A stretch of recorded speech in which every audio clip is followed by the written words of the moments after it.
This is the Tauhara Nikau Racecourse just outside of Featherston, and inside it, that multi-island course you see is the venue for the final round of the Bow Repairs Superboats in the Parker NZ Championship.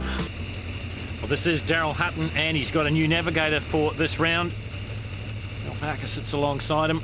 It's not very often that you hear Daryl Hutton conceding that he's not in for overall honours and battling for second and third, but they have had some issues with the engine and boat combination, but in the last couple of rounds it is really starting to come to fruition.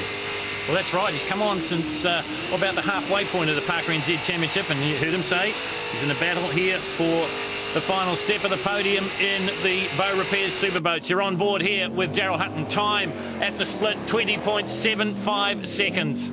Oh, and it just looked a little bit untidy then. You see there, it just skips up very close to a shelf, and that sometimes can mean disaster, and we've seen that in a couple of the qualifying rounds for the Bow Repairs Superboats. Once again, just running a little bit wide, yeah, just running wide there. He's done a 53 in qualifying, and that's a good 6 seconds off the pace set by Richard Burt. Well, that's right. I don't think anyone's going to touch Birdie. Let's see what he can do. 50.94. He had to do it. He was only 2/10 slower than Daryl Hutton, so it was pretty close. Here's the supercharged beast that is Magnum Automotive, Graham Mincham, in one of the most frightening boats on the planet.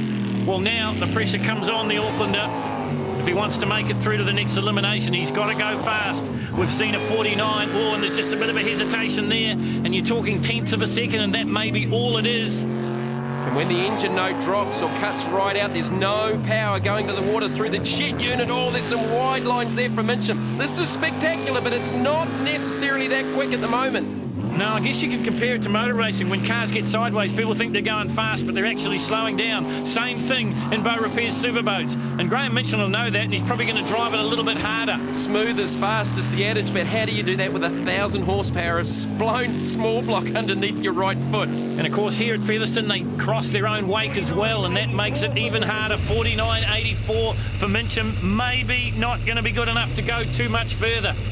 Oh, you can shut your eyes and cross everything, but this guy, if he runs to his potential, he'll win this round, and we've still got one elimination to come. What a fantastic job this man has done.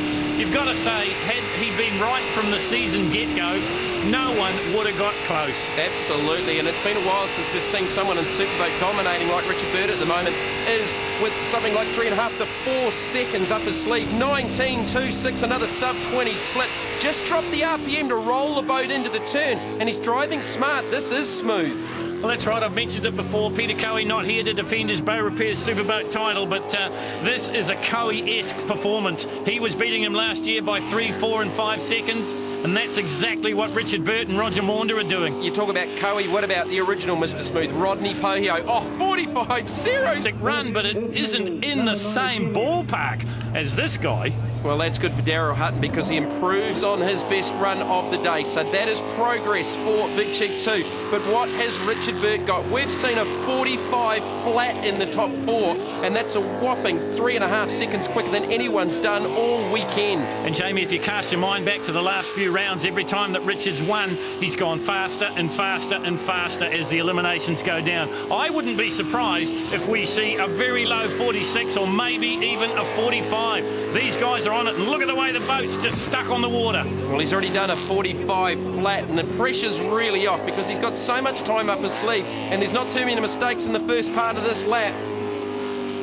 There's the time to beat, 48.17, set by Daryl Hutton down to the line. Oh, this is quick. Oh, 44.53. Get a picture of the time. 44.53 for Richard Burt. He smashes them here at Featherston.